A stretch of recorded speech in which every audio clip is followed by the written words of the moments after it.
Good evening, South Africa, members of the Methodist Church across the connection, those inside out South Africa and outside. My name is Isasi Pinkosi Mdingi, and today I'm your host on this timely conversation that we have around South Africa, whether it's a liberated country or not, and what liberation is, having just commemorated the 50th anniversary of June 16. And today we're having a privilege of speaking to one of South Africa's seasoned political analyst, broadcaster, and social justice activist, Lukhona Mnguni. And today is going to be an amazing conversation in looking at to what South Africa is. It couldn't have been a better person to have this conversation with Young, and just decided to re-enter the political landscape of South Africa, which again speaks again around the context of liberation. Lukhona, welcome to our conversation. Please greet our viewers at home and briefly tell us when we look at Lukhona, who is Lukhona and what does he offer for us as the viewers today? Well, Molo and good evening, Isa, Capella, both of you as my hosts, and of course to the broader, I suppose, because of the broad channel, which is the Wesley Guilders. I want to be one heart, one way. But of course, the platform extends beyond just Methodists and viewers across the country. So good evening to all of you. I suppose you're quite correct to say, a lifelong activist. I think one from a very young age has always grown up within the church. So the church has been very influential to me in my own upbringing. My family has been very instructive in my own upbringing. And I suppose then the many journeys that I've taken, in various institutions of higher learning, in broadcasting, as you've said, in civil society, where we've built solid alliances. And I suppose now back in the fray of politics, I won't go much into that because probably we are here to discuss politics in a much more broader lens than a narrow sense. But I think it's always about asking a question. Where does one best place their efforts, their talents, and their strengths, given the life of the country and where the country is? And I think what Lukhona has to offer is an undying love for South Africa, and a great champion for people realizing their full human potential, and that we must then deal, as we will in this conversation, with the issues that structurally hold back people from pursuing their true self and realizing their potential, and dare I say, within the context of our conversation, their freedom, in a sense. Thank you very much. So just to begin our conversation, the the idea of liberation within the African context is one that spans on different decades. We speak of 1957 with Ghana and leading the way for many other African countries to come to what we now would love to understand as an idea of liberation. And within South Africa, when you're speaking of liberation, many people think of 1994, the long queues and the first time Black people voting. But within your context and understanding, um, what would you define as liberation? Well, as I was preparing for tonight and, going through certain thoughts, there are very four instructive moments in our history this year. The first is what we call the 30 years since the, founding or adoption of the South African Constitution. And I'll just go through them and then come back to say why these are important. The second one is where you started off. This month, we commemorate 50 years since June 16. a period that was defined by young people who some of them were teenagers and some of them very much, 12-year-olds being brutally killed by the apartheid state because they simply stood up against that system, particularly in the education sector. Another 50 is what Methodists are celebrating in the connection of Southern Africa, which is 50 years of women in ministry within MCSA, and under the theme that God called, and she said yes. And of course, lastly, in August, we will celebrate 70 years since the Women's March to the Union buildings. Now, you might ask, why am I bringing these up? Some of these events, of course, the youngest one, which is 30 years of the Constitution, is almost like a breakthrough that was brought about by the struggle for liberation. And the other ones are moments that were probably efforts towards the liberation struggle itself. The young people in 1976, the women in 1956, and of course, the breakthrough again of women in ministry. And of course, I know that there's a big debate that would God take so long to call a woman into ministry, or it's really just that we must be aware of some of the structural impediments that made it impossible for women to be ordained in the church, and as it is still the case in some different churches. So I'm trying to say, for me, liberation is in many forms a part. It's in action, and then there are breakthrough moments. But once there's a breakthrough moment, we need to ask the next wave of the question. And you talk about Ghana 1957.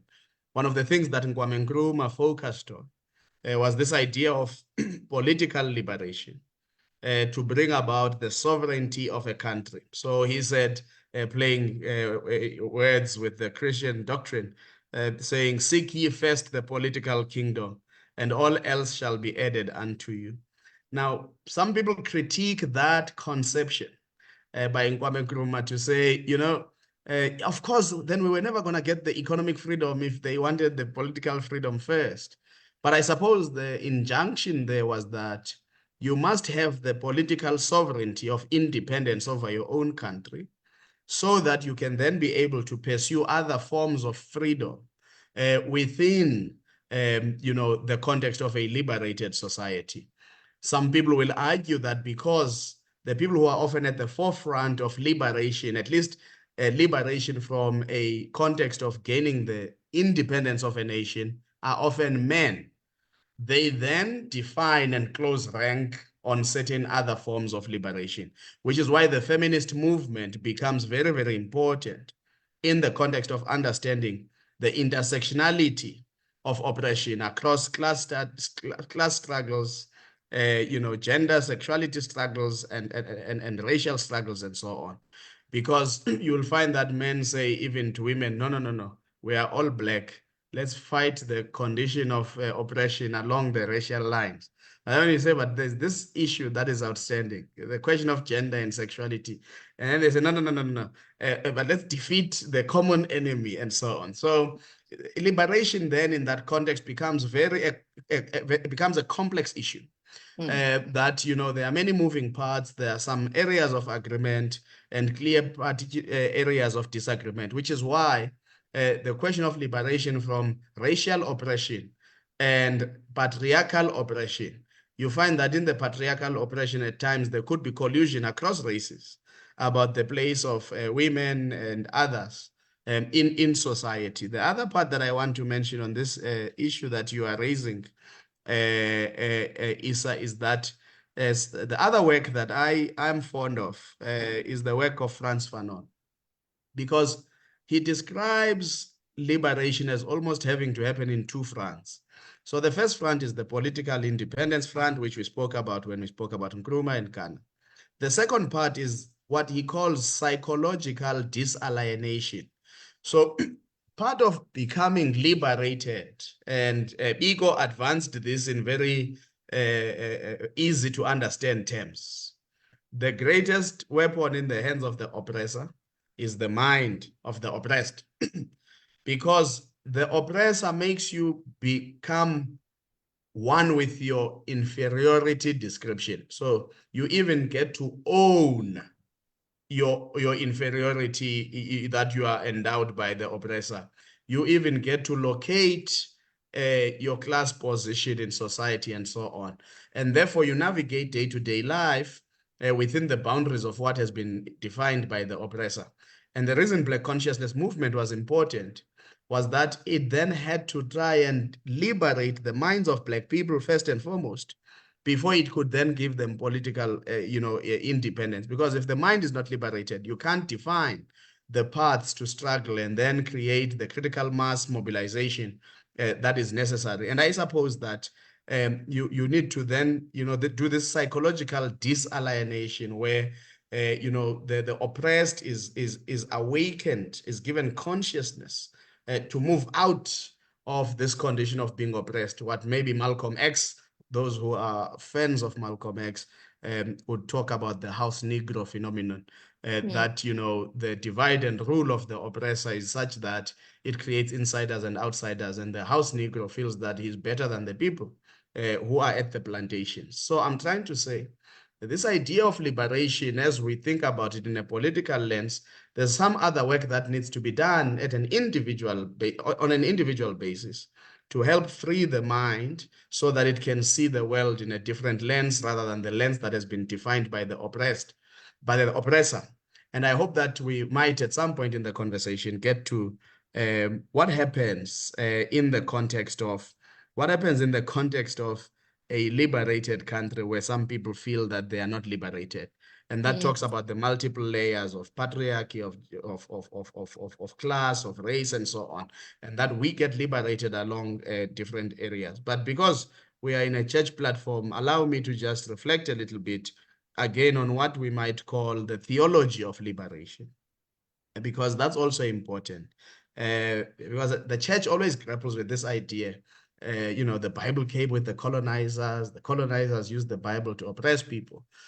But Latin American scholars, and of course, in the context of Africa, but particularly Gustavo Gutierrez, the Peruvian theologian who wrote a book on the theology of liberation, he almost gave a twist to Christian salvation, that Christian salvation was not just about you being saved as an individual so that one day you may make it to heaven. He gives us a clear guidance in terms of what must we do with this salvation. And he says we must turn it into a political and social reality. And therefore, he argued that the church must do something to prioritize the poor people amongst us in society, and to dismantle the oppressive systems that define that condition of poverty, which is why social scientist Gilbert Rist will talk about poverty as a social construct, that there are certain things that as human beings we put in society that create poverty. So whilst you might say post 1994 South Africa is liberated, but given your poverty rates and how many people live in poverty, poverty may well be a condition of oppression in a liberated society. And Christian people in particular are called upon to dismantle those oppressive systems. And therefore, as Christians, we cannot, when we walk into sanctuaries, say, no, we leave the world behind us at the door and we enter so that we service our salvation. And then when we get out of the door, we pick up our worldly problems and we move. That's exactly why Christians actually live with what we might call cognitive dissonance, because they are at church, but they are not with the world in church so that they can come back and solve the world. And so they are in church, and then when they come out, they're in the world, and they have these two competing lenses of existence. And we might even talk about whether that is a place of being liberated as an individual when you've got these two competing issues. But no doubt that liberation in today's sense is highly in the political charge, and I'm more than happy for us to focus on that. But I thought, let us paint this picture of the multiple areas of liberation, so that I'm sure as we get towards a conclusion at some point, we will be asking the proverbial question that the Vodacom ad once asked, depending how old you are, many years ago, when it said, are you free or are you dumb? um, lucky I do remember that one. No, my age is a bit out there for me to remember that one. Thank you very much, Lukhona. You've touched on different aspects of this issue and of course as I was thinking around today's conversation and your journey, I stumbled on Fanon, who was a psychologist, but also used his work within the political landscape. And in many of your interviews, you speak a lot about how we should also be all aspiring to work within the public sector. Um, but then as I thought about it at one point, just as a passing, I thought, then what do we do when we always reference IPACE as a bisho? Because that's what public service has become, that it's a snail process, and everyone is then aspiring to go outside of their ranks. But in this conversation, I love how you've tackled that we look at across all dimensions, in terms of what liberation looks like, because for many South Africans it means different things, but within that conversation, I want us to look at the economical side of things now.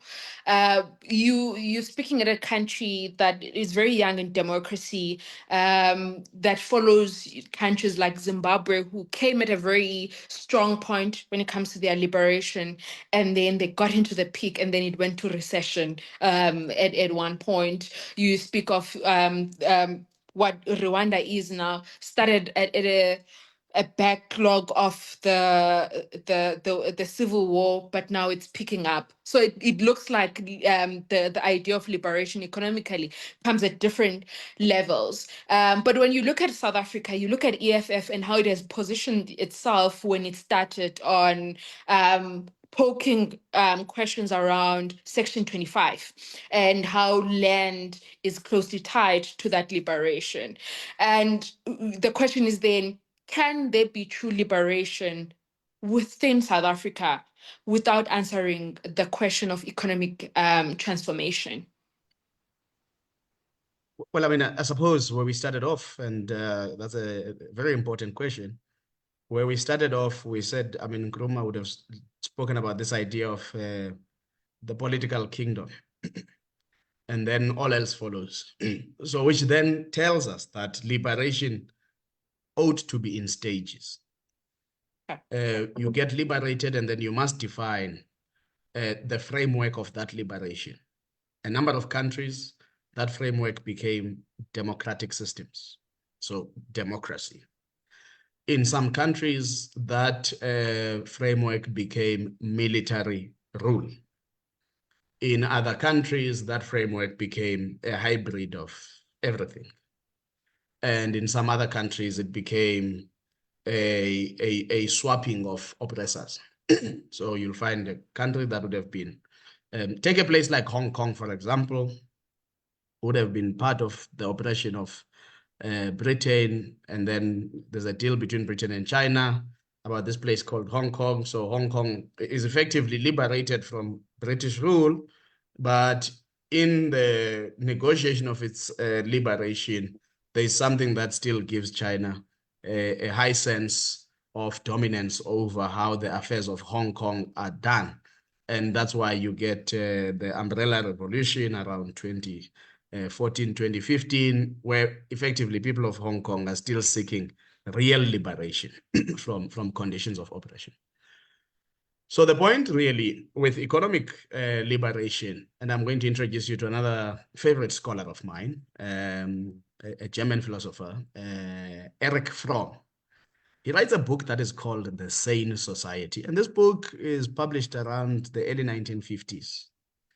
And in that book, Erich Fromm contends with, you know, what we might call binaries in a way. And so he wants us to ask penetrating questions about, okay, we've got political freedom and now we're talking about economic freedom. And he says, do we ask how this economic freedom may affect other parts of our being? And one of the things that he challenges us about is around spirituality. And I thought it's important to raise Eric Fromm here, because at least the audience are people who are quite versed with some of these issues. And that his problem is that the society often encourages us towards a consumerist orientation about what we have and what we use, instead of who we are. So when we tackle economic freedom or economic liberation within the context of liberation, are we prioritizing it over, have we discovered who we are and who we seek to be in that context of freedom? And he even asks a question that what will economic freedom do to people's spirituality? And he contends that there may well be something that is called spiritual death. When humans become consumed by profit and material wealth, they lose, he says, they lose their spontaneity and inner coherence. So effectively, you sort of lose your being. Now, if you go back to 2006, when then President Thabo Mbeki delivered the Nelson Mandela Memorial Lecture, he spends a lot of time talking about corruption in that lecture. And one of the things that he speaks about, he says he's amazed at what he's noticing amongst those who were liberators but are now liberated. He says it's almost like there is a voice that with rhythmic elements keeps saying to them, get rich, get rich, get rich. That's one of the best speeches I think former President Thabo Mbeki has ever given, because 12 years after 1994, he is making an absolutely surgical, I'm not sure if you can make a surgical diagnosis, maybe a surgical intervention on corruption. To say, here is a problem that is confronting liberators and the liberation movement itself, that they are becoming consumed in this consumerist society, which facilitates itself as though they are attaining economic freedom. And therefore, maybe what he was raising is that there's this idea of spiritual death that Eric Fromm is talking about. So he then introduces us to the fact that modern people often live under the illusion that they know what they want, but merely desire what the marketplace tells them to want. So sometimes what you deem to be economic freedom is what the marketplace is selling to you as an idea of economic freedom. I'm not gaslighting your question. I'm going to come back to the core, because there is a core political question to your question. But I'm trying to just add some flavor to the conversation. And this marketplace illusion that Fromm is talking about is something that Herbert Marcuse, another philosopher, talks about in his book called The One-Dimension Man. Marketing people on this call will absolutely hate me for this, but marketing people are in service of a particular ideological orientation of capitalism. And they then rope us in as consumers into buying their things. That's why they spend so much time unleashing their creative ideas on how to suck us into this spiritual death that is caused by the consumerist energy of capitalism. Now, let me talk about your question. On a country that was colonized and governed by apartheid. So, of course, generally, you do need to achieve economic freedom. But I'm saying, keep those things that Fromm talks about. You do need to achieve economic freedom, that people don't live in squalor, people don't live in poverty, people have opportunities to be educated irrespective of where they are born. Your education potential should not be determined by whether you are born in Ebalasi village, where I come from, or Sentin, or in Sentin, the richest square mile of the continent of Africa. I'm raising this because we are seeing an onslaught on certain policies that are meant to be moving us towards that economic freedom you are talking about.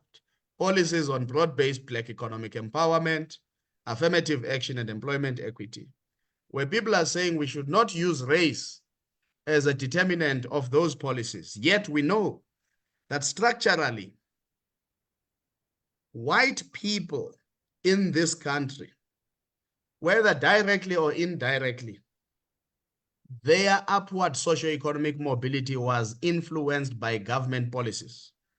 That's why you had Group Areas Act to segregate people. That's why you had policies around land, not just the Native Land Act of 1913, even before then, the Glen Grays Act and many others that preceded it, and many other policies that followed it.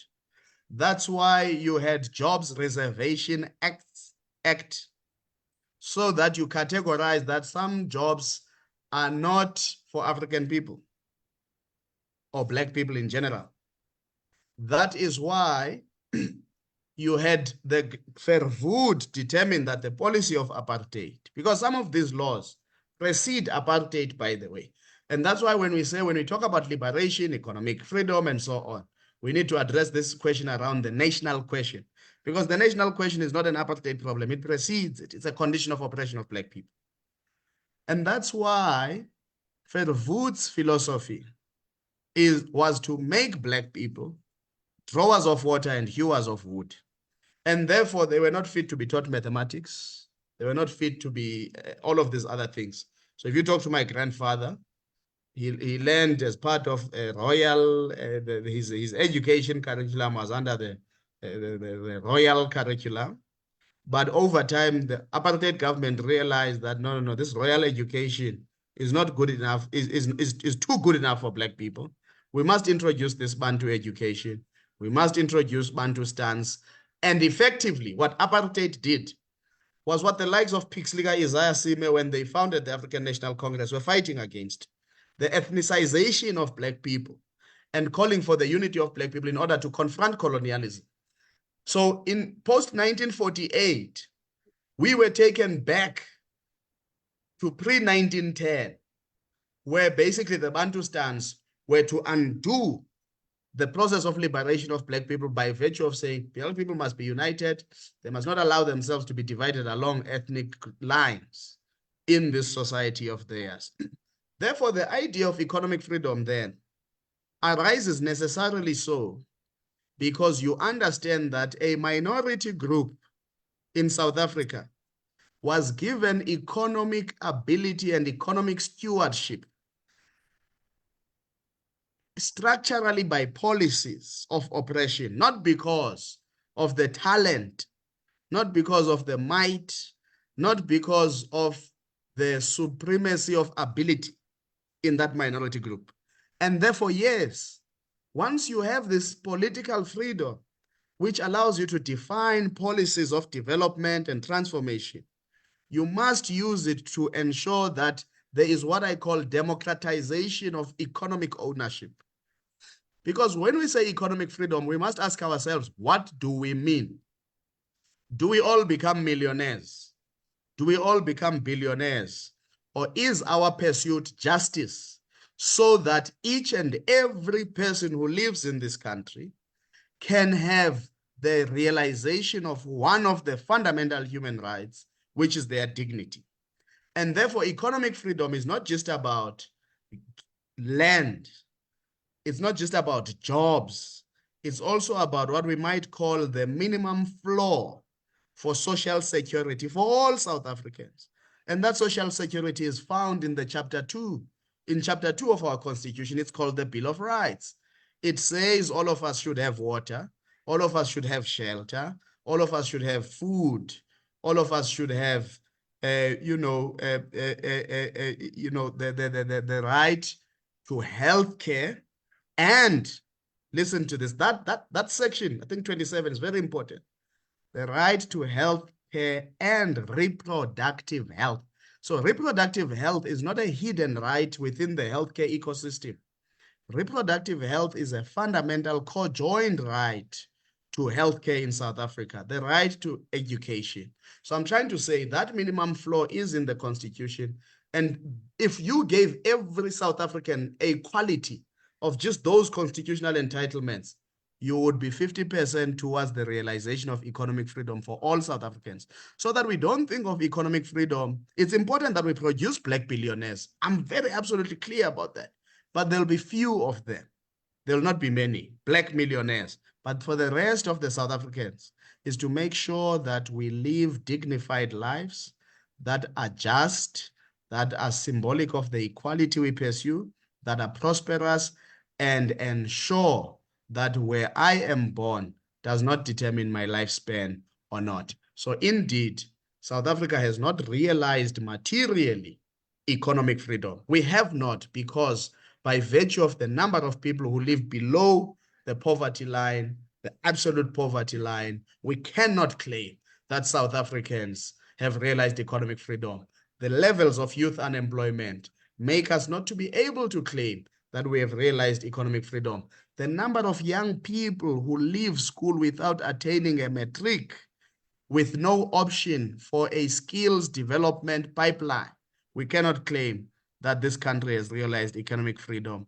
And of course, for as long as we allow, my dear brother, Uvuyo Zungula, will even make you count and say, count how many banks are there, big banks, count how many telecoms are there. The reality about the South African economy is that it is monopolistic and the wealth is concentrated in the hands of the few. For as long as there's no political appetite to break up those monopolies and to deal with wealth concentration, of course, we've got institutions like the Competition Commission. They are meant to help us, but they can only make recommendations. So, for example, something that many people on this call can relate to, recommendations on school uniforms have not been realized. School uniforms are still very expensive. It's very centralized how we procure school uniforms. And I'm just making an example about something that people can relate to. You can't go get umama uMadlamini pa adibanisa athunga uniform yase Saint what. There's a particular place where you must go buy it. That's monopolization of just a small part of the economy in the student economy or in the people's economy of education.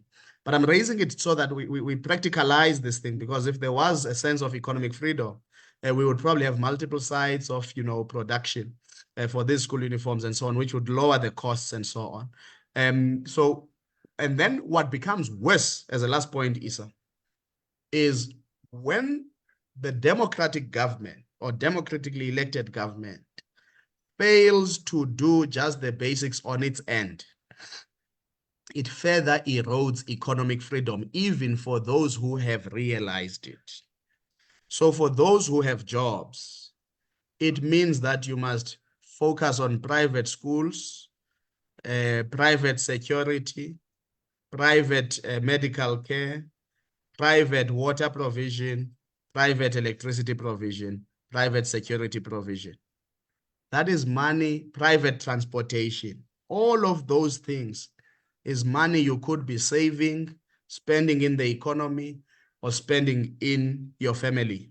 Slowly, families get to have a tension point, because the people you used to be able to help in your family, you can no longer help because your cost of living is increasing. That too erodes economic freedom. You may think you are economically free because you've got a job and you draw a salary and you get an in-contact month end, but that is not freedom. Freedom is not in contact. Freedom, I will go back to Eric Fromm, is the avoidance of spiritual death. Because the more your cost of living goes up, the more your spiritual death knocks on, because your spirit is weighed on heavily and you are unable to think properly. You get depression, you are traumatized, and some people commit suicide. Thank you very much. That was a mouthful. And as I was sitting here, I was just thinking, um, particularly because I had written a question around the issue of spirituality, not only because we were speaking with predominantly a church constituency, but because of where we currently sit as a country. And I was looking at this starting from the tenure during Deputy President Dr. Kgalema Motlante's era, where he spearheaded the civil society initiative around moral regeneration movement, which was addressing issues around moral decay. And then I read the review you wrote on Professor Zulu's book, A Nation in Crisis, An Appeal of Morality, which speaks again on morality. And so both former president and Professor Zulu speak on ethical crisis in politics, lack of institutional accountability and social values.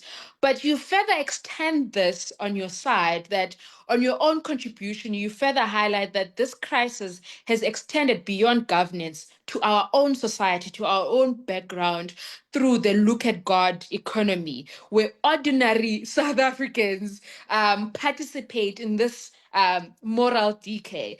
And my question with that, which is, I think it would just expand on what you spoke on, is what role does morality play in the liberation of a country? On the other hand, can we make an argument that lack of liberation plays a role in the decay of morality in our country? Sure. That's a that's an interesting question. Because when you take a step back, you are quite correct that spirituality should not be seen as an issue that is only for church people. Nelson Mandela at some point calls for one of the things that is needed in South Africa is an RDP of the soul of South Africa. We've got the RDP of the infrastructure build program and then built environment and so on. But this idea of the soul of South Africa.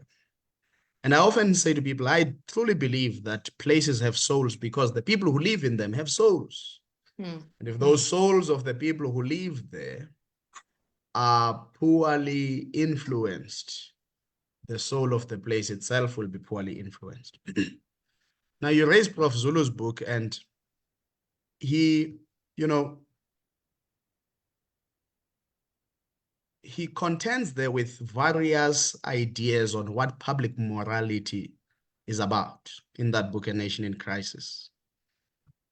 And it's a very engaging book because he eventually lands on the various forms, whether, does the means justify the end kind of questions and so on. But he raises Immanuel Kant's concept of deontological morality in that book, which effectively Kant is arguing that your actions are as important as the end goal. And therefore you can't say, because I'm a good person, to win this conference, I must pay my way and buy votes so that the outcome will be a good person who will then do well. It often doesn't add up. So Kant says our actions must be right because it is the dutiful thing to do right at all times. And in the process of doing right, we must then be hoping that we are pursuing noble ends equally. Now, the problem comes in when we can't agree what morality is for our own society. I said when I was giving or facilitating a discussion for the Central District on Saturday when we were called by the district lay leader to talk. I mean, he's got this famous, it's now a trending word, this koinonia session that we had on Saturday. We were biting our tongues. I think we are getting better. The point I was making when we spoke about integrity was integrity is effectively about how we show up. That's what morality is. We can debate deontological morality, Kantian, this, are we in a Socrates form? Are we in a this? Are we in a Nietzsche? And so on. When Nietzsche says, God is dead. What are we talking about? We can philosophize all we want. Morality is about very basic things, right or wrong, good and bad. This thing where we try and define an ever-ending gray area is because we do not want to live by a particular value system that demands certain behaviors in how we do this business of liberation. And the moral decay, by the way, doesn't just happen after liberation. In the course of liberation itself, moral decay happens. Go read the stories on the military camps, the stories of exile, the stories of the underground, and the competing existential crises that our liberation fighters had. And that some of them are still so scarred that in actual fact, they can't even bring themselves to an upper calling conversation of morality. I'll give you two examples and I keep quiet. The first, I was in Soweto on June 16, and I met a guy who said he was 6 years old at Confrontation Corner when the guns went off. It took him about 10 minutes of that conversation and he began weeping. And one has to ask in that moment and in that 50-year-long brokenness, 50-year-long brokenness, no repair of the harm done, no dealing with the trauma, how that trauma becomes a generational trauma, and how that trauma itself becomes a vector in influencing the outcome of people's conception of what public morality is when they've not healed, when they've not, come to terms with what they've experienced. So that's the one aspect where people are highly and heavily traumatized by what has happened in past experiences, and so on. I've forgotten the second one that I wanted to share with you, but I want to make this point about public morality, that we must insist that we must be in pursuit of some level of standard that we expect among ourselves as neighbors, as fellow country men and women and others, among ourselves as leaders. What is the standard of leadership? Because when you don't have a defined standard to hold your leaders accountable to, then it becomes a tad bit difficult. Or the second example I wanted to make you is I once sat with a fellow who made a very shocking remark, but I sat up and I listened. He said, we are led by the 26 and 28 gangs of Robben Island. I said, man, what does this guy mean? But if you think about the history of Robben Island, so when political prisoners were brought into Robben Island was actually a place for hardened criminals. And when political prisoners were brought in Robben Island, even though their sections were sort of kept away from, gangsterism, but perhaps the condition of prison itself produces a particular issue, spiritually, morally, psychologically in people. And of course, they would have had contact from time to time with those hardened criminals. And some people were moved to the section of hardened criminals as a way of punishment and all of these things. So I'm trying to say to you, even in the process of liberation itself, the decay of morality gets to be present. In post-liberation times, post-94, you get this sense, we're talking about accumulation, about greed, about this rhythmic voice that says, get rich, get rich, get rich, being part of the things that further erode people's sense of morality. You talk about the look at God economy. Look at God for those who are not initiated. Look at God economy are those people who pretend to work hard and make you feel bad that you are not doing enough, yet they know fully well that they're enjoying spoils of corruption, spoils of wrongdoing. But they will make you feel bad like you are not doing enough in your little corner. But if they were not corrupt, they probably would be worse off than you are. That's moral decay. That's conscience decay. That's evaporation of consciousness. All the things that we thought are the anchoring pillars of liberation theory and liberation conduct seem to evaporate. And indeed, when people like Father Mangaliso Mkhatshwa were asked to lead this project on moral regeneration, the moral regeneration movement, which was at a national level, cascaded down to all districts of our municipal districts and so on. But you then look at just at the budget that they get from the Department of Arts, Sports and Culture, you realize that there's no seriousness beyond just putting up the structure in terms of what they can do. At the national level, they've done all of the things that need to be done. There's a charter on morality and ethics. There's a charter on this and that, and they've attempted to provide counsel.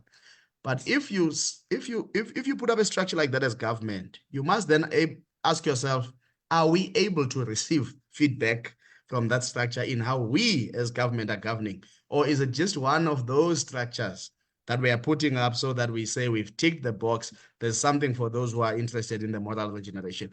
But this idea of morality and public morality in particular that you talk about, and lastly, I'll just end off with this because you mentioned Prof. Zulu's book, which is really a profound book.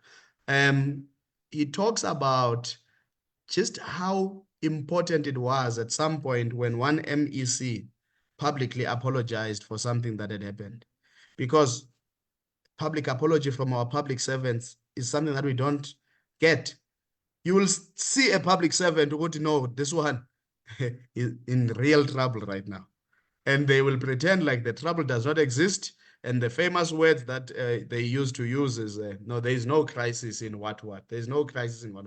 But we could all see the crisis and ask, but which world, which South Africa are you talking about? So I'm trying to say, we need to raise these questions, not just to analyze them, but perhaps, and particularly church people will use to do this, is to advocate and ask public servants to commit to some level of public morality, not a church standard, but a standard at which society should and ought to be governed by. Thank you very much. As you're speaking, you're reminding me of this erosion of our society. Dadu Credo Mutwa, where he speaks about what religion meant for Black people and how it was not compartmentalized as a separate entity, but it influenced every part of our lives as Black people. Why am I doing this job? Because there's a calling towards it. Why am I living my life this way? But as a follow-up I had when I was drafting this question is exactly what you speak on. How do we shape the society that is liberated when values are subjective? Versus when you're looking at countries like China using Confucius philosophy that foregrounds all their entire lives from school to public service, their political lives and their private lives. And then you look at what you often talk about again in public, the death of nation building, which then speaks on this idea when we're speaking about liberation of where we are. If our nation building idea is dead and there's this moral decay that we're in as a country, where do we begin then to make headways as a country, not only politically, economically, in education, in our society, within the church? How do we shape a society when our values are subjective in the making, which is different from how I grew up, where I knew and it's just a standard. But today that can be the case where Dala can't send me to go and buy him or her a beer. But today that's a standard where we drink in front of our kids. These are micro moments, but people who believe that no, this is my private life, but shape the entire society. So how do we then make headways where even schools as their own no longer have what you have assemblies and everything that used to unify society. So yes, the basis of the question is how do we shape that society towards a liberation? As you mentioned, that liberation comes in stages. Sure. Holding no prisoners tonight. Look, you know, you talk about China, and I once spoke about this with a friend about Southeast Asia and the comeback of those societies. What at times got to be known as the Asian tigers. Of course, then there was the collapse of the Asian tigers, but really life outcomes in those countries drastically improved over a 20-year period or so. And I often say the greatest challenge in the African context was the displacement of our core religion, whatever it was. I'm not going to claim I know it. Whatever it was, I don't know it. Never lived it. I don't see it. The displacement of our core religious being is part of the crisis of identity that Africans generally across many parts of the continent are struggling with. Because I do think there's an indivisible sense between your religious being, your cultural norms, and your political ambitions. So, for example, a country like India, though colonized for a very, very long time by the British, Christians in India still make up a minority part of religions, if you were to call it that. Similarly to China, the British were there for a long time, but they still held on. Multiple parts of the Southeast Asia, whether you look at South Korea, which was effectively deemed by the World Bank in the 1970s, the skunk of the world, that this place has no potential ever to develop. And they went on a journey that places them where they are today. And of course, we play them on Thursday at 3 a.m. So one day, this idea about religion and what do you do? I think actually there's a point where, as I was making notes for tonight, I was talking about, I was looking at the challenges faced by countries who come from oppression, because that was one of the themes we're preparing under. I'll probably get to that towards the end, because there's a point I want to make on this. So yes, indeed, this idea around religion becomes very, very important, because how do you then build a nation when the very foundation, because I do think if we think of being, I'm going to use this word that academics like using, being in an ontological sense, in the sense of the source of life. For Christian people, the being is defined and realized from God, which means that religion is a great source of where we come from. And how we did religion pre so-called civilization of African people is probably that dislocation is an interesting dislocation. Prof. Zulu, in our private conversations, not so private, I'm sure he would say this in public, often says part of the problems is that in some societies, colonialism arrived when the human development of those societies was at an advanced stage, the recording of history, and. And of course, I accept that in the continent, you've got places like Timbuktu, but I'm not talking about isolated places within a broader geography. I'm talking about a spread of human development across the broad geography. So yes, we've got Timbuktu. We've got the reality that actually the first university was in Morocco and so on across the world. But these are isolated. And of course, you then have to go study the life in those countries and how they do life in an indivisible way between the religion, culture, and political ambitions, partly because of that kind of stretch of human development. I think this is a debate that needs a session on its own, so I'm going to leave it there. Subjective, so I'm saying nation building, when you've not addressed these foundational issues, and again, I'll go back to former President Mbeki's speech as deputy president in 1998 during a nation-building debate in parliament, where he basically said, it's difficult to do nation building in South Africa because you've got two nations in one. The one nation is highly affluent, it has a lot of money, it can look after itself, and you've got this other nation that is fundamentally poor, it's highly black people, and all the discrepancies and ills that come with that kind of poverty and so on. And this condition of inequality, basically, which was what he was defining, we have not addressed this condition of inequality structurally through policy, politically through political will. And therefore, it is difficult for us to build a nation, not simply because we only have what you call subjective values or subjective value systems. We struggle to define nation building simply because we have not accepted that we all have a collective responsibility to undoing inequality. There are those who want to hold on to what they have, hoping that they can keep away those who do not have, and they can insulate themselves through their wealth from the rest of society. I don't think we've got the luxury of time. And that is why we meet today. And we've got this threat to our country of June 30. June 30 is a symptom of a far broader structural issue in our political economy in South Africa. A far broader issue that we refuse to address, and we hope that by mere fact of having a few rands and cents, we will be able to buy ourselves out of it. But a June 30, it would have been it was sometime in 2007, 2008 in Alex. It was in 2015 in Durban, in Isipingo.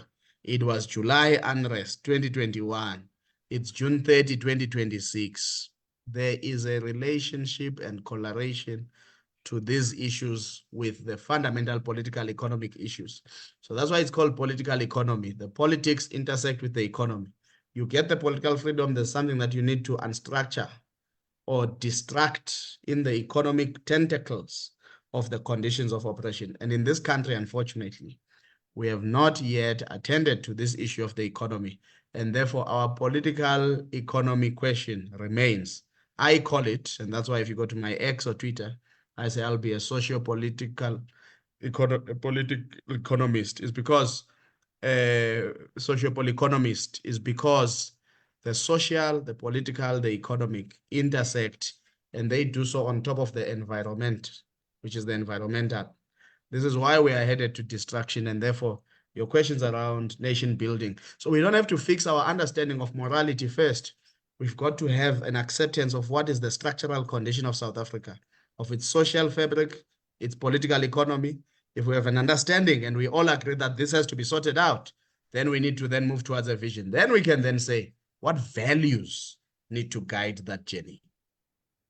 Okay. We are about to head towards the end of our conversation.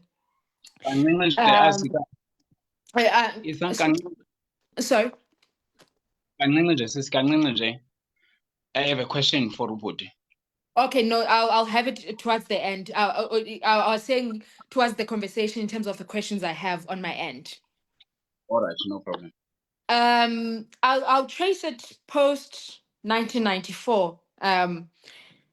There's 2007 teacher strike. There's Marikana massacre. There's Life's Dimeni. There's Fismas Fall. There's the Nyobeni deaths. There's privatization of critical institutions. There's Palapala saga with a sitting president. There's Madlanga Commission. These are major tragedies affecting Black people. Is South Africa then liberated? Is democracy liberation? Or can democracy lead to liberation? You know, you point to what I call the stains of our democracy. For some of those moments, Marikana in particular, for people who fought for freedom, to unleash that kind of state security violence, on striking mine workers who at the time were at the copy. We can talk about the 10 deaths before the massacre. Those 10 deaths ought to have been handled in a particular way. And the state, I don't think, responded appropriately. And Marikana remains a very, very painful point. So you talk about the teacher strike of 2007. The other strike during that period that was very instructive was a security guard strike, which caused massive destruction of property. And the courts actually even went on to find that, the organizers of a strike can be held liable for damages if they lose control over the people that they promised would conduct a peaceful protest or march. But some of these things you are pointing to, some of them are what I call a state that has demonstrated an inability to live up to the liberation promise. A state that has demonstrated that it has not transformed the institutions it inherited from its oppressors. The greatest symbolism of that was when during Fees Must Fall, white students knew that they could form a human chain around black students, and they knew that the police would not touch them. Mm. That was the greatest symbolism, that liberators have not transformed the culture of the institutions they've inherited from their oppressors. Because it was black police shooting black students. It was black police avoiding to touch white students. Because to them, white bodies are more visible and meaningful than black bodies, just in the same way as apartheid police treated black bodies versus white bodies. I think it was my brother, Mqebo Dlamini, who sometimes I'm charged to be his lookalike, who once spoke about the idea that Petrus Motsepe, a billionaire as he is, a white homeless man, still commands far more respectability in terms of his human body. So again, that psychological alienation we're talking about, that psychological disalienation we're talking about that Frantz Fanon calls for, is something that we really, really need to pursue for us to say we are truly free. Some of the things you point to are opportunistic political moments, because part of the teacher strike, I remember this very well,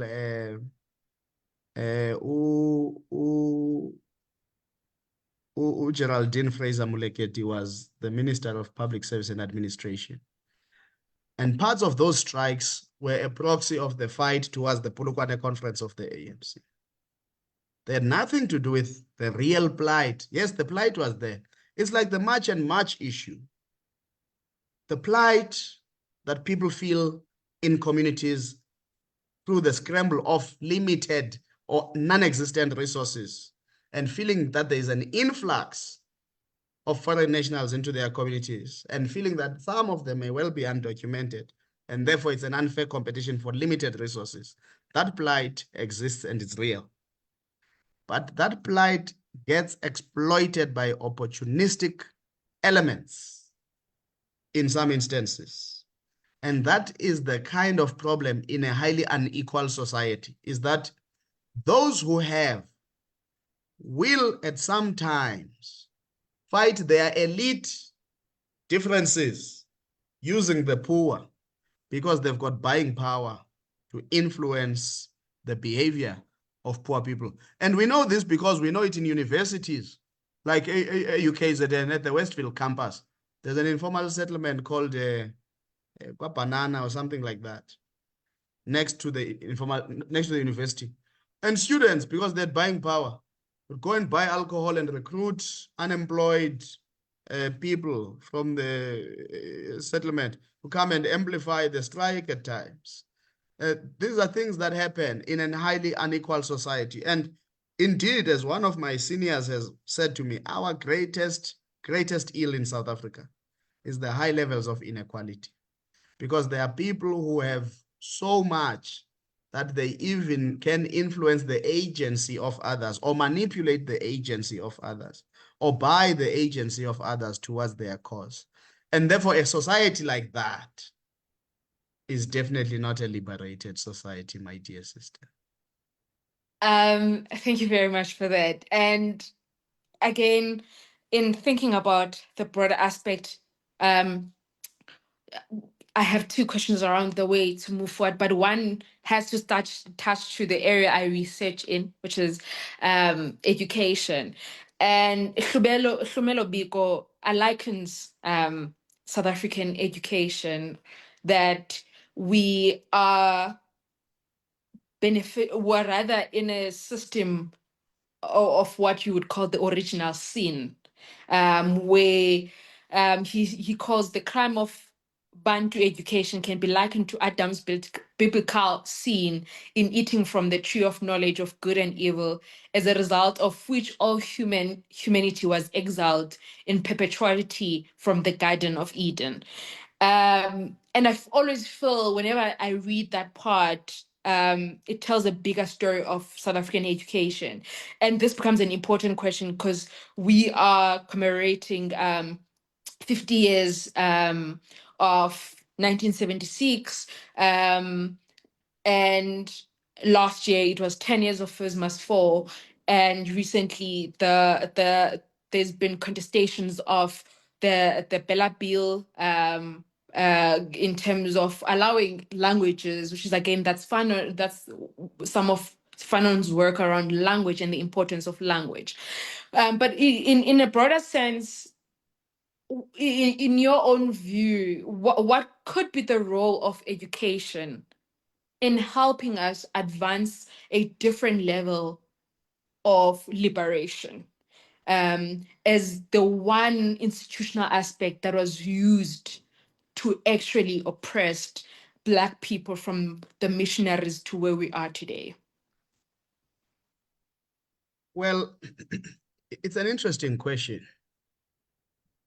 If you talk to historian Taming Masana, he'll tell you that even the various missionaries had a different way of thinking and seeing the people they found and located themselves amongst. They were not discovered, never discovered. They just found us as people who were willing to co-share space. And he speaks about different missionaries and how some of the missionaries who led to the likes of Pixley, Kaizaka Sime, John Dube, Charlotte Matreke, and others receiving education overseas in the 19th century into the 20th century. Otio Soga, there was just a commemorative concert not long ago here in Joburg, who went to Scotland. Tio Soga, educated there, ordained as a Presbyterian minister. So he talks about how different missionaries, the evangelical missionaries from the US, parts of Scotland has a different history of relating to oppression altogether. And he contrasts it with Catholic and Anglican missionaries that don't seem to have produced many people educated abroad in that particular period. So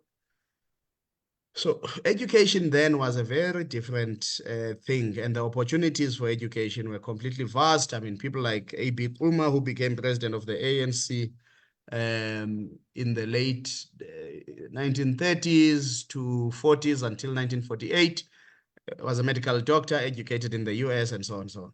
So you can tell that there is a point in time, because the fundamental shift in our education system really does happen after 1948. My now late grandmother, who passed away May last year, born in 1931. At 19, she was at Lovedale College. So getting a particular education, and if you look at her scrapbook from 1950, for example, it's a fascinating piece of work to go through in terms of what she was thinking about, what she was dreaming about, how the world had these endless possibilities for her. But something in 1948 fundamentally shifts in the weaponization of education. Language.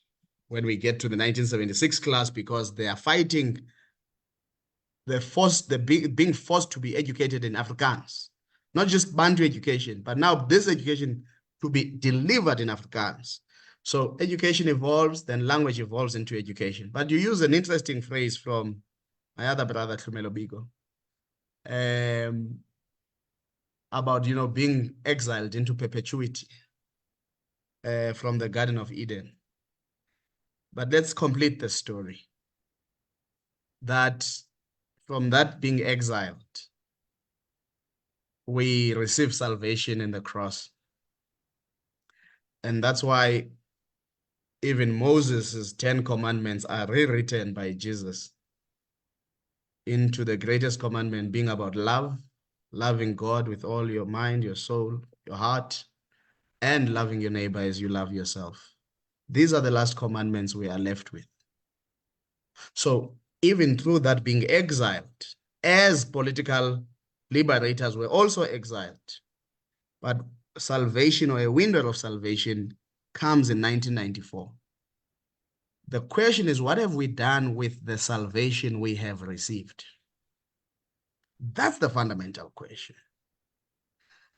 Have we wasted the salvation by virtue of just celebrating receiving it? Or is there something in action and in new mission that we are doing? Which is why I don't think the presiding bishops, relocated and repositioned for mission. The other side awaits, because liberation is an ongoing thing. You never reach the final destination. I call freedom, I say freedom is perfection, and because freedom is perfection, you never receive it, but you are always in pursuit of freedom. And therefore, have we received salvation and we've stopped being in mission through that salvation? Because I would contend that we've attempted questions around language policies, whether it's at universities, some universities now, we spoke about decolonization of education. And I said to the Fees Must Fall class, and I was a senior student by that time, but highly involved with Fees Must Fall. And my PhD research is actually on Fees Must Fall. There's something I call irretrievable damages of oppression. I'm going to repeat this. Irretrievable damages of oppression. So post receiving salvation, you can live in one or two forms. One, you can live in search of that which you lost because of oppression. There's a place where it is important. Or two, you can live in search of the future you want to live in, undoing the injustices of the past. Now, it's a very tense place of existence. Will we get to teach all modules and courses in South Africa in higher education using all our 12 official languages? I think not. But I respect my dear, comrades who are very much in the struggle to ensure that there isn't what I call cultural preservation of the few in public institutions through weaponization of language. That is where I support Bella. So, but the point I'm trying to make to you is that as we talk about this freedom, as we talk about this being exiled and how do we use education, your education cannot be successful if you don't have a clear thing that you are trying to address about the future you want to arrive at. The reason Chinese education is successful, the reason German education was successful, the reason South Korea's education was successful, Finland's education was successful, is because it mainly was about preparing its young ones to fit into the future that had been imagined by those who were leading those societies. They know what they've gone through in the past. They know the oppressive conditions that they've endured. But they are more obsessed about what are the industries of the future? What are the societies of the future? What are the outcomes of those societies that they are looking at in terms of human formation? So I'm trying to say, our education can only be about trying to re-download what we lost from the past. It may not sound the most revolutionary thing to say, but unfortunately, in my study of societies, so yes, address the land question, but address the land question also obsessed with how you want land ownership and land use patterns to look like into the future. And what does equitable land access look like in your land reform, land restitution, and your security of tenure kind of land policies? But the education itself must be futuristic. It doesn't mean it must not teach people about their history. In actual fact, it must teach them about their history and correctly teach that history so that that history can be avoided. But it must prepare the mind, the skill, the hands, the imagination of our young people for the future. So Singapore's education, with all that they had lost through oppression and so, what society do we want to build? We don't have minerals, we don't have rare earths, we don't have this and that. We don't have much of natural resources. So what do we rely on? We build this hub for financial services sector globally. And how do we prepare our people for that? In South Africa, we have not defined what South Africa should look like in 60 years' time, what the industries that will be leading. Last example I'll give you on this education issue. So India, in the late 1950s, experimented with what they called the Indian Technology Institutes, ITIs. In the early 1960s, they realized that these institutes were actually doing very well, and they legislated them into law and built them properly, resourced them properly, and all of these things. And the India Technology Institutes grew from about 2 to over 20. Then 40 years later, it's not a surprise that India is leading in the information communications technology space because they've been preparing for it. Question in this country that our education debate must focus on: what do we want to prepare young people for in 30 years' time, in 50 years' time, and what industries will South Africa dominate? Because the Germans were quite clear. You can go and say TVETs must do a study tour to Germany because they produced the best artisans at some point in history. It's because they were building industries. There's a reason why VW, Audi, Mercedes-Benz, BMW come from Germany. They are called German machines for a reason. So you built artisans because you knew what industries you were building. What's the use of churning out artisans in a deindustrializing economy? You can't build artisans in a deindustrializing economy. And South Africa is a deindustrializing economy. So when we have these things, we must not talk about them as, oh, this is what's happening. We must have a structural, interconnected analysis and understanding of what is happening and what we are wanting to produce for. Let me leave it at that. Thank you. Thank you very much. Which is, I think, the ending with education is a very great one for me as an interviewer, because you touch greatly on one of my greatest philosophers, Julius Nyerere. He speaks in 1967, post-democracy of Tanzania, and him being the president, on his paper Education for Self-Reliance, that we first need to determine what kind of society we want to build in order for us to then craft the education system we want to craft as society. So I cannot believe that so many years later, you are having the same conversation that he had back then, that as a country 30 years into democracy, we still need to determine what kind of society are we trying to build, and then determine our education system, which is, again, that's another conversation altogether, because then it makes me think about the 1994 white paper and the inclusion of indigenous knowledges, the many syllabus reforms that speak on indigenous knowledges, which is my area of research on how do we use those indigenous knowledges for the future of our country. So what a way for me to end by ending on, on Julius Nyerere. Now I'll give Kapela to ask his question, and then I'll ask you to think about what you would want to say in closing around the question of how do we move forward now as young people, and liking the fact that you are running for the mayor of Johannesburg as a young person, in part of that conversation of moving forward in our liberation. And in thinking about that, I want you, I would love if you would touch on what you speak about in one of your conversation, that we have not thought about South Africa post the demise of the ANC, which is the ANC being tied to the liberation movement and being the party that was said to lead the liberation movement, and now it's on its demise. And we have, you argue that we have not thought about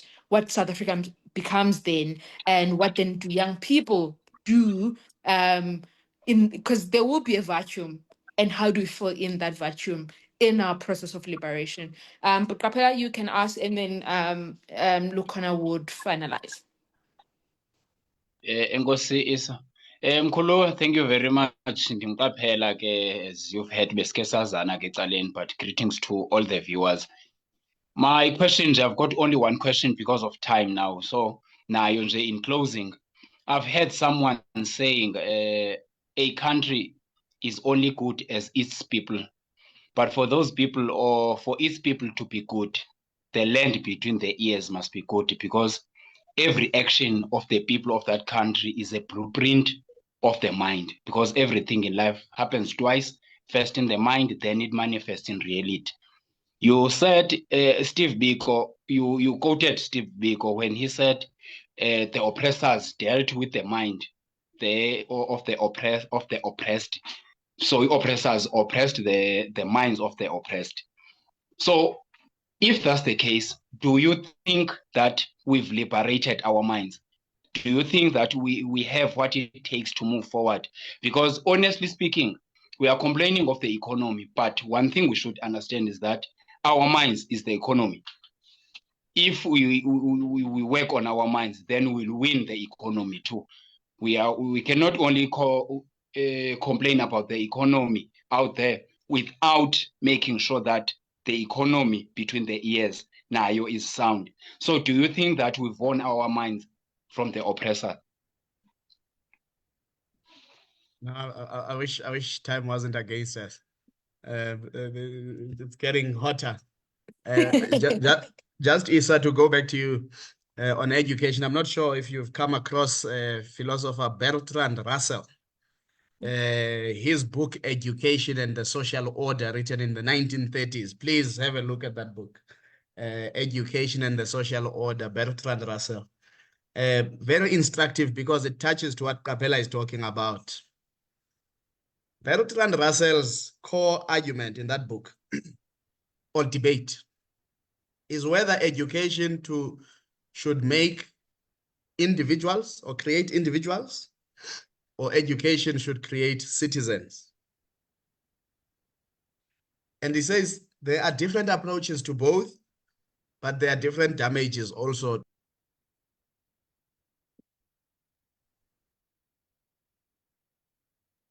Excuse me.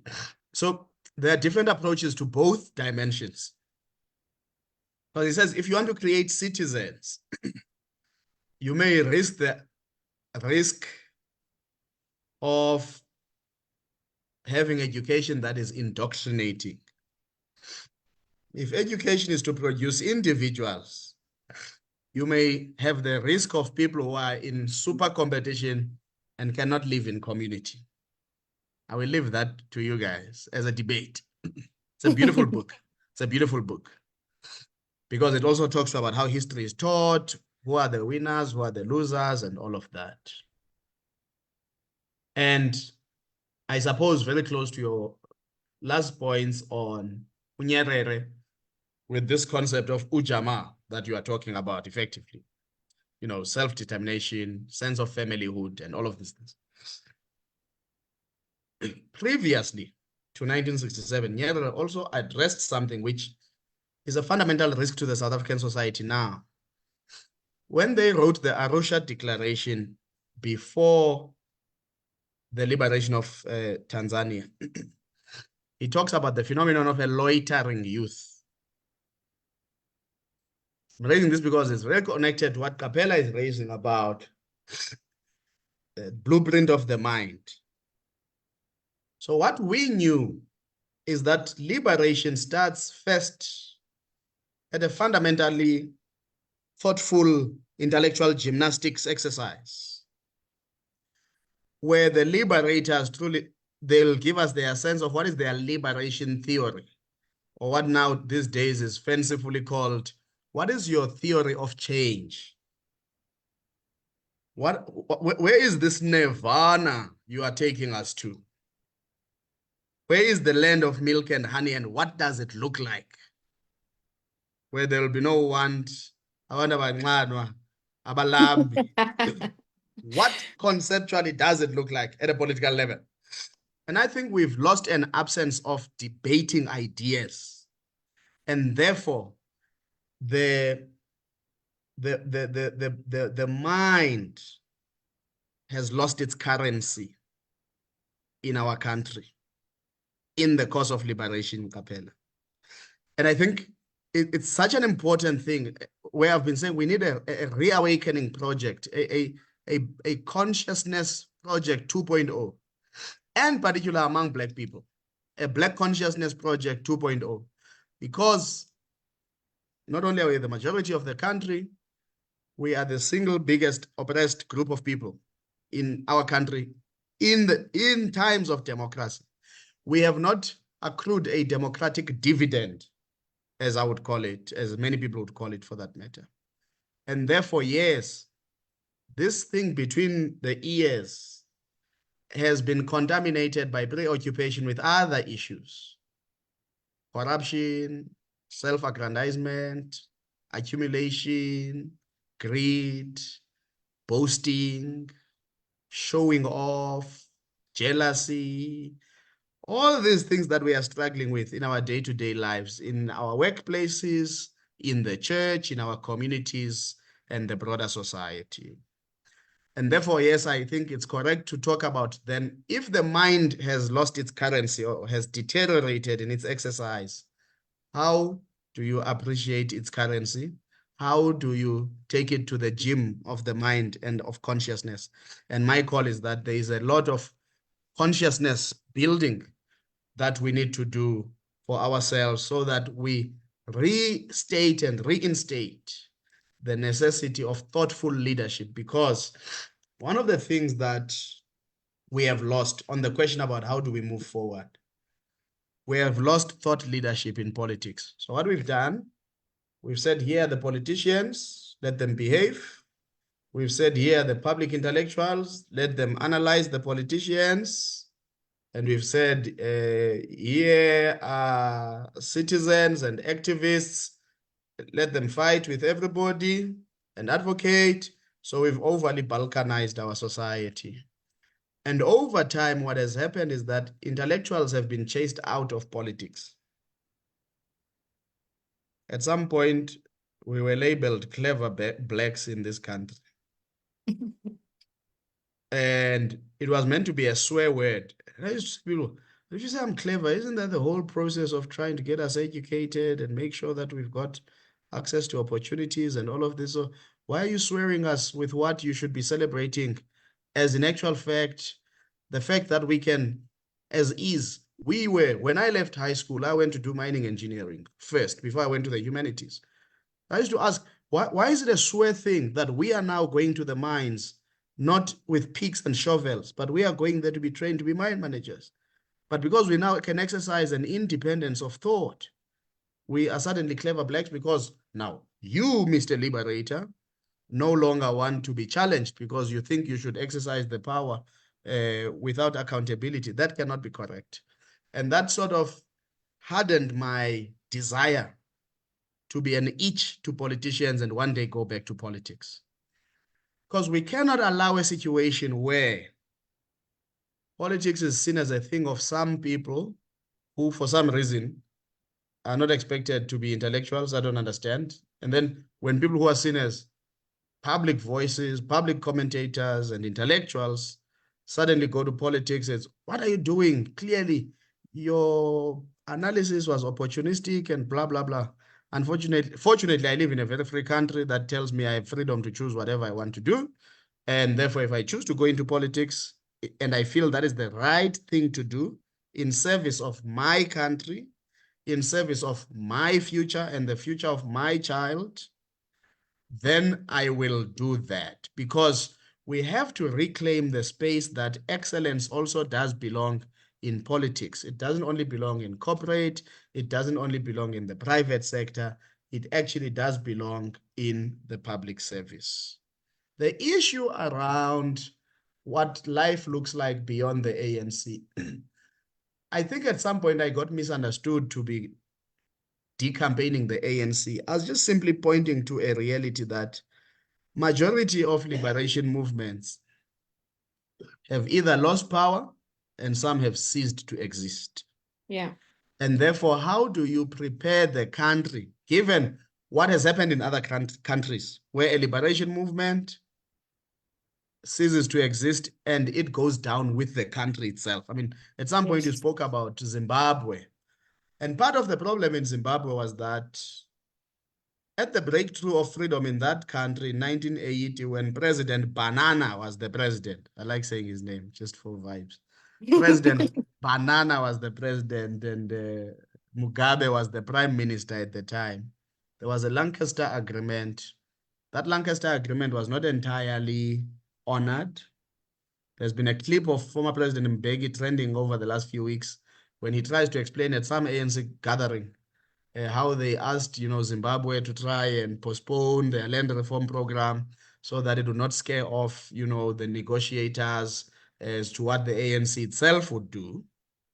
But then when Tony Blair reneged entirely on the Lancaster Agreement in terms of what Britain was to pay, it hardened Mugabe, and then this, now called senseless land reform process happened. But that's a story for another day. But I'm trying to say, liberation movements come with good intentions and we know what they stand for in the society they want to deliver. Certain things happen post the process of governing. Whether they were well prepared to govern or not, I don't know. The ANC once published a document called Ready to Govern. Its own veterans have dissected that document to say it was not a true reflection of the state of the ANC. But the point I keep making, the ANC will lose power. It has lost its 50% plus one majority. The question is, how do we ensure that the liberation promise does not die? And one of the problems that has happened over years is to view the entire liberation struggle as having been led by the ANC, which has put to the backseat organizations like the Pan-Africanist Congress, AZAPO, the South African Communist Party to an extent, because the SACP got into a tripartite alliance, so it still had some visibility. But now the SACP itself is decoupling from the tripartite alliance, which means it's saying that we've reached the end of the road as this alliance. Therefore, something must come after the ANC. And it's part of this question that Capella is raising that I'm responding to, say the awakening of the mind and the thoughtful leadership that must be brought back to politics, thought leadership. Intellectuals must be back in the belly of politics and not outside in analyzing politics. That's why the ANC, at the height of its moment, was at its founding. In 1912 in Mangaung, that conference was asked to elect a president. That conference elected a president in a person who was not even in the room.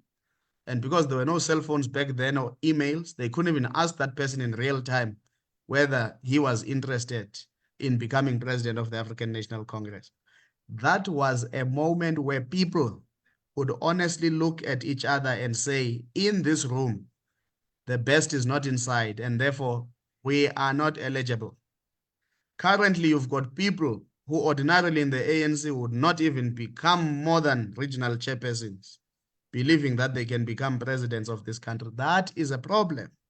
And what moral voice must be bestowed in the public discourse by all various people, both religious and non-religious, to make a high demand and a high call to politicians about their conduct, about the quality of leadership they have, and also to open up a path for some people to return back to politics and ensure that we've got the best among ourselves into leadership. And that's why I've taken up the duty. It's not an easy thing to do because politics is often polarizing. Politics polarizes the church. Methodist Church had a good experience of this with then former presiding Bishop Mvume Dandala when he went to COPE. And politics will continue to be polarizing. But what I find interesting is that some people have been comfortably in the church and known exactly which political parties they belong to. And then when some other people now showcase their colors, it's meant to create division. I don't think it should create division. I think the church should, as a last point, and this is not about me, but it's about generally, the church should be a place where people of all political persuasions can worship peacefully. It should be the place, in actual fact, that encourages political tolerance, that models what political tolerance talks about, and does not create a sense of favoritism over some political colors, on some political colors over other political colors. And I think that maturity is beginning to demonstrate itself across many denominations.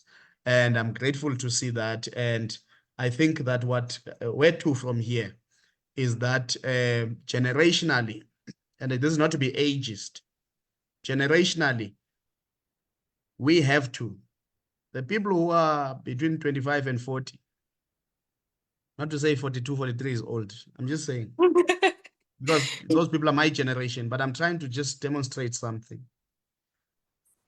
Generationally, we have to define, as Fanon would have said, our mission. Because the unfortunate part about politics is that I don't only worry about my son's future, by the way. I worry about where I am going to retire. And that keeps me up at night. When people keep joking around, but I'm at 2000, these people will be leading me when I'm in retirement. So I must do something. If I think there's something that they're not getting right, there's something, then I'm obliged to do. To be in conversation, to raise consciousness and all of that. So I think with those few words is to say young and youthful people can no longer afford to defer any aspect of leadership in their lives. And they can no longer accept comfortably the promise that they are the leaders of tomorrow. They must be the leaders of today so that they can build this future they want to live in as 65-year-olds. Because if you don't have that kind of pressure as to how do you want to retire, then you are not thinking far ahead enough.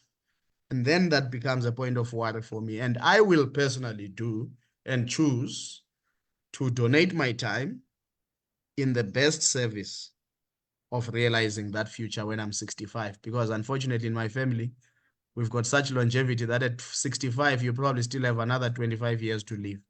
So I need to make sure that I am comfortable in that 25 years. But I must say, Isa and Capella and everybody who joined this conversation and the invite, of course, from this platform of the Wesley Guild of Southern Africa, I'm truly grateful for the opportunity to be in conversation with you on this very important month, this very important year, which also has to do with voting. And that said, those who missed out on voter registration weekend, in terms of visiting their voting stations, please do access the IEC website. Even if you don't know who you want to vote for, access the IEC website so that when the 4th of November comes, you can at least have the choice either to vote or not to vote, not because you have not registered to vote. So voter registration online is still on.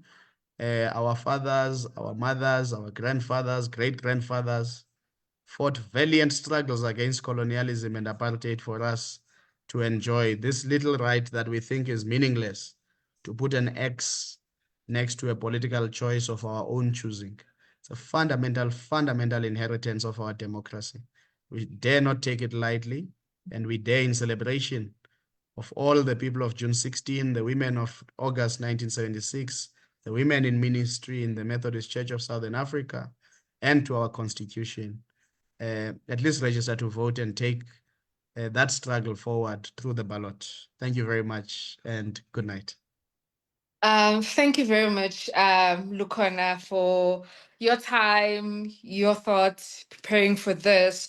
And one of the things I take away from what you have said in overall, liberation is a duty for everyone in this country.